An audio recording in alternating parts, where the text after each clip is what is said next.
He thrashed in agony inside the hollow bronze bull, every desperate scream twisting into an eerie animal roar. Flames crackled beneath the great metal beast as a crowd looked on, transfixed by the ghastly spectacle. The stench of burning flesh choked the air of ancient Acragas, hanging like a curse over the assembly. They were watching a king being cooked alive. In this moment of horrifying justice, the most feared man in Sicily met a fate as brutal as any in legend, and his screams would haunt history. This is no myth or nightmare. It's the legendary fate of Phalaris of Agrigentum, a ruler whose cruelty echoed through the ages. Phalaris was the tyrant of the Greek city of Acragas, now Agrigento in Sicily, in the 6th century BCE. At first glance, he was a successful leader, a builder of temples, a commander in war, a man who made his city prosper. But Phalaris's name is not remembered for kind deeds or wise rule. It is remembered for one thing above all, a torture device so diabolical that it defines the very meaning of cruelty. This device, the Brazen Bull, would secure Phalaris a place in history's darkest chapter. How did a once respected statesman become a byword for sadistic tyranny? And what chain of events led to his nightmarish execution inside a bronze bull? To find out, we must step back into a world of power, deception, and blood. The world Phalaris himself helped shape. Phalaris did not seize power overnight. In the sun-scorched hills of ancient Sicily, he rose from obscurity through cunning and ruthlessness.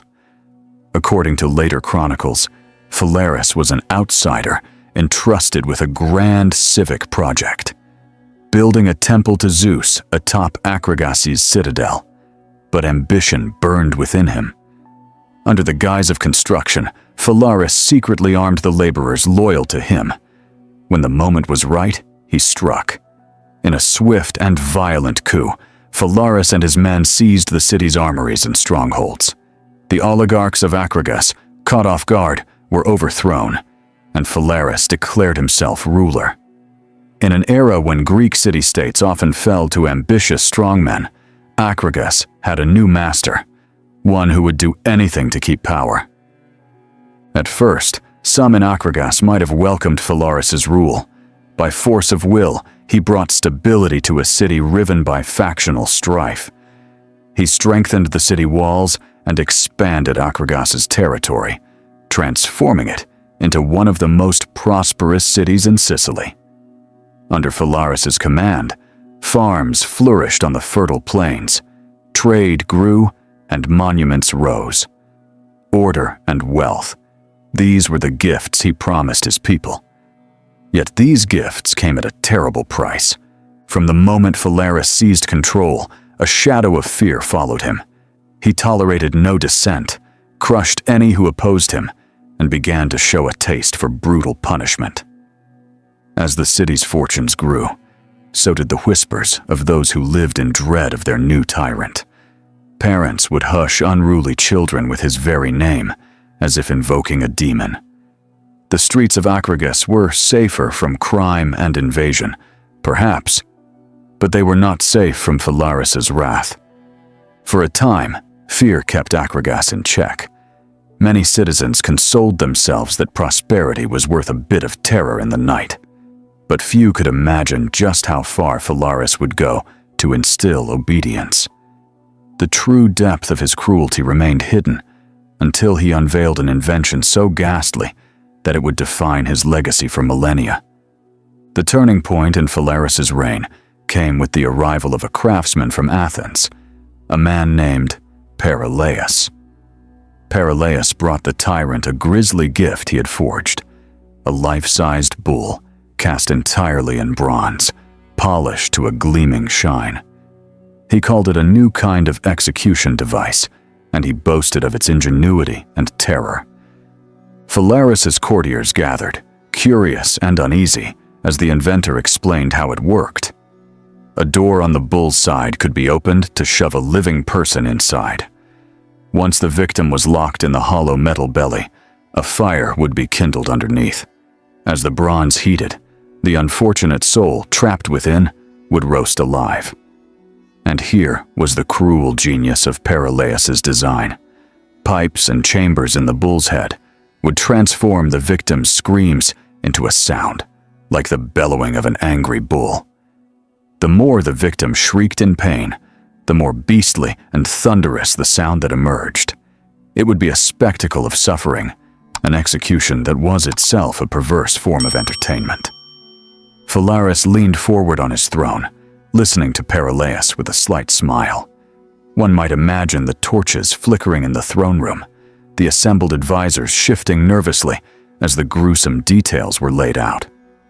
When Perilaus finished describing how the Brazen Bull would make even death throes seem artful, he likely expected a reward for pleasing the tyrant's dark imagination. But what happened next is a legend as telling as the bull itself. Phalaris's smile faded into a look of cold resolve. This contraption, he declared, must be tested. And who better to test it than its inventor? In an instant, guards seized Perilaus. The craftsman's triumph turned to panic. He screamed and begged, but mercy was a stranger in Phalaris's hall. The bronze door of the bull creaked open, and Perilaus was forced inside his own creation. The door was shut, sealing him in darkness. For a heartbeat, the court stood silent, horrified by this sudden turn. Then Phalaris gave the order. Light the fire. Flames crackled to life beneath the bronze bull. Inside, as the metal began to heat, Perilaus's pleas transformed into agony. The court watched in morbid fascination as muffled screams rose from within the bull. Only, they didn't sound like screams anymore. To their astonishment, the device worked. From the bull's mouth came a low, hollow bellow, as if an enraged animal were trapped inside rather than a man. Some witnesses might have averted their eyes, only to be drawn back by the uncanny sound. Phalaris listened, expressionless, until he had heard enough. Before the inventor was roasted completely, the tyrant signaled to douse the flames. The bull was opened, and a torrent of scalding steam hissed out. Perilaus, half-cooked and barely conscious, was dragged from the bull, only to be hurled off a cliff by Phalaris's men, ending the inventor's life with a final brutal flourish. This grotesque demonstration sent a clear message. Phalaris would spare no one from his cruelty, not even those who served him. In the days and years that followed, whispers spread across Acragas about the tyrant's new toy. It was said that many victims, traitors, rivals, and anyone who dared anger Phalaris, met a fiery end inside the Brazen Bull. Some details were so horrifying they hardly seemed real. According to rumor, Phalaris had the bull designed to vent smoke through its nostrils in sweet-smelling clouds of incense, masking the odor of burning flesh with a perfume of death. And when the charred corpses were finally removed, their bones, baked white by the heat, supposedly shone like jewels. Phalaris was even said to have kept those bones as macabre souvenirs, turning the remains of his victims into decorative bracelets. Whether or not these tales were true, they achieved their purpose. The people of Acragas were terrified into submission. The Brazen Bull became the ultimate symbol of Phalaris's tyranny, a reminder that any who crossed him might suffer one of the most agonizing deaths imaginable. For a time, fear reigned alongside Phalaris. The city was quiet, its people cowed by the horror that hung over them. Phalaris believed that his ruthless tactics and terrifying bull had secured his throne. But cruelty has a way of breeding resistance in even the most frightened hearts. Each atrocity sowed hatred among the people he ruled. Quietly, in the shadows, resentment festered. And as the legend of the Brazen Bull grew, So did the resolve of those who could no longer bear to live under Phalaris's blood-soaked reign. The tyrant had pushed Acragas to the brink, and one day it would push back.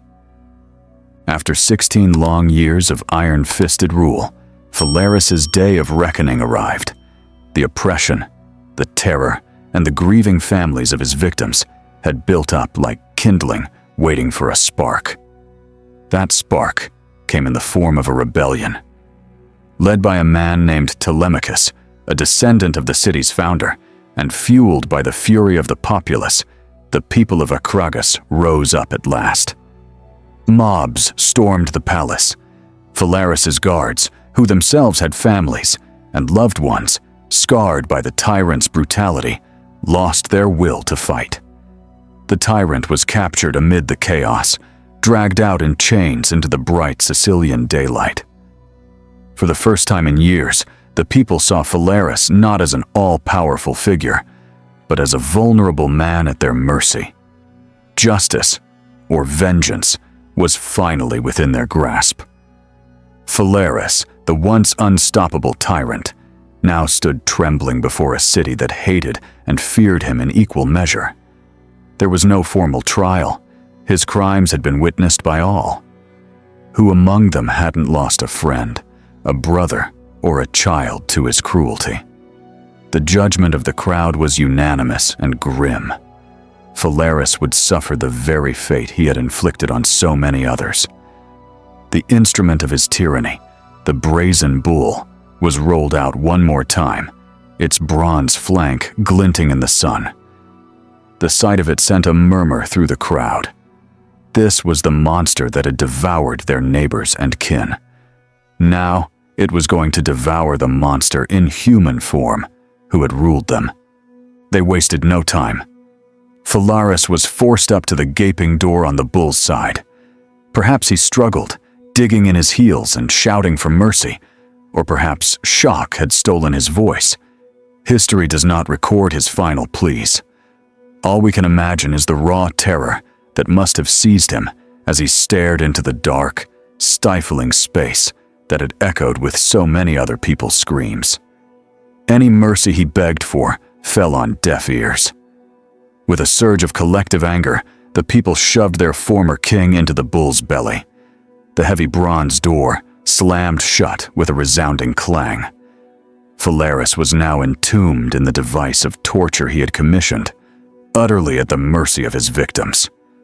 For a heartbeat, an eerie silence fell. The crowd encircled the bull at a distance, hundreds of eyes fixed on the gleaming statue that now held the tyrant. Then the executioners approached with torches and lit the fire of retribution. Flames licked up around the bull's belly, crackling hungrily. Inside, Phalaris would have felt the first tendrils of heat creeping in.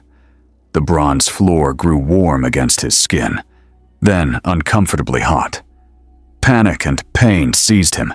In darkness, he tried to reposition, to find any cool spot, but soon there was none.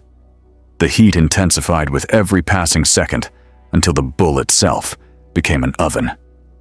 Phalaris screamed, a shrill, panicked sound that only he and the unforgiving walls could hear directly.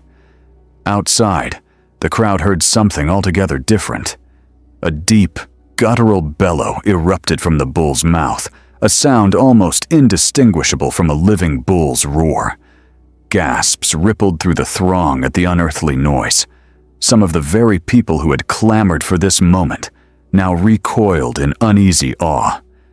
The bull seemed alive, as if the spirit of some savage beast had possessed it. Inside, Phalaris screamed again and again, each cry of agony twisting through the bull's pipes into a monstrous chorus of bellows. What the crowd heard was not a man's voice, but it was full of pain and despair all the same. The execution was far from swift. The fire was stoked hotter, and the bronze began to glow dully from the flames. Searing metal met flesh. Phalaris's skin would have blistered and blackened. The fat beneath it melted and sizzled. The smell of burning human flesh mixed with smoke, and rose from the bull's nostrils, an acrid odor that caused onlookers to cover their noses. Many felt sick, yet they stayed, compelled to witness this long-awaited vengeance. Some in the crowd cried out in triumph, others stood in grim silence, eyes fixed on the bull as if in a trance. Inside, the tyrant's thrashing grew more frantic. Desperate, Phalaris beat his fists against the bronze interior. Clang, clang, clang, a futile drum of pain that only faintly echoed outside. There was no escape. Every breath he drew scorched his throat, his lungs, his eyes. Every inch of his body was tormented by the heat. Sweat poured off him only to evaporate in the next instant. In that inferno, minutes stretched into what must have felt like an eternity. But even this agony had an end. Phalaris's screams weakened as the heat destroyed his throat, and the pain overwhelmed his senses. The bull's roaring grew softer, transitioning into a low moan. Finally, it fell silent. The only sounds now were the crackle of the flames and the murmur of the crowd. Inside the bull, Phalaris had mercifully lost consciousness, or perhaps expired. To be sure, the fire was kept roaring a while longer, until no sound at all came from the bull. The Tyrant of Acragas was dead, cooked alive by the very engine of pain he had gleefully used on others. When the fire was at last extinguished, a few brave men approached the bull. With iron tools, they pried open the scorching metal door. A gust of heat and smoke whooshed out, carrying with it the final figure of Phalaris's charred remains. There, curled inside the bull, was a blackened shape that had once been a man. The body was so burned that it clung to the metal, and parts of Phalaris's flesh had fused to the bronze. According to later legend, when the remains were pulled out, even Phalaris's bones had been baked ivory white by the fire, gleaming like fragments of porcelain in the ashes. The deed was done. The tyrant was no more. In the sudden silence, with the monster of Acragas slain by his own monstrous device, the crowd stood witness to a profound and disquieting truth. The violence that had ruled them had now consumed itself. A heavy stillness lingered in the aftermath of Phalaris's death. The people of Acragas, so long cowed by fear, seemed to collectively exhale. Some stared at the bronze bull and the charred corpse with a mix of relief and revulsion. Others began to cheer, a roar of triumph rising from hundreds of throats. 16 years of tyranny had ended in one spectacularly cruel afternoon. Acragas was free. In the days that followed, the city was alive with both celebration and grim reflection. Phalaris's body, what remained of it, was disposed of, perhaps unceremoniously cast onto a funeral pyre or buried without honor. The Brazen Bull, that dreaded engine of death, had fulfilled its final purpose. One account claims that the bull was thrown into the sea, as the people wanted to erase the curse of its existence. Another possibility is that it was kept as a trophy of justice, a monument to the fall of a tyrant. In any case, it never devoured another soul in Acragas again. The fall of Phalaris sent ripples through the ancient world. News of the tyrant roasted in his own bull spread from Sicily to distant Greek lands, carried by merchants and travelers. Many were horrified, but few shed tears for Phalaris. His gruesome end was seen as poetic justice, a warning to other would-be tyrants that cruelty could come full circle. Parents in far-off cities used Phalaris's fate as a lesson for their children. This is what becomes of evil men. And in Acragas, as life slowly returned to normal, people no longer had to dread the shadows or the silent streets at night. The reign of terror was over. Yet, beneath the rejoicing lay a sober question. Had the people become like the monster they destroyed? In punishing Phalaris, they had also committed a horrific act of violence. To be sure, many argued it was justified. A tyrant's death to avenge his victims. It certainly succeeded in removing a cruel ruler and deterring anyone who might emulate him in the near future. But the memory of that day, of the bull roaring with human agony, would haunt Acragas for years. Those who were present could never forget what they saw and heard. In their nightmares, some surely still heard the phantom bellow of the bull and remembered the darkest depths of human cruelty, both from the tyrant and from the vengeful justice that ended him. The story of Phalaris did not end with his death. In fact, it was only beginning to take on a life of its own.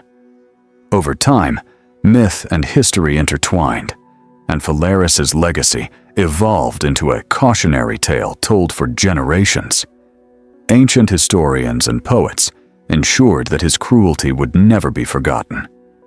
The Greek poet Pindar, writing less than a century later, spoke of the brazen bull of Phalaris with horror, cementing the device's place in legend. As the tale was retold, some details may have been embellished. The incense, the jewel-like bones, perhaps even the very existence of the bull, all to paint Phalaris as the ultimate tyrant in the imagination of posterity. Interestingly, not everyone in antiquity accepted the image of Phalaris as an unredeemed monster. Centuries later, during the Roman Empire, some writers tried to rehabilitate Phalaris's memory, depicting him as a cultured and even humane ruler in certain philosophical texts.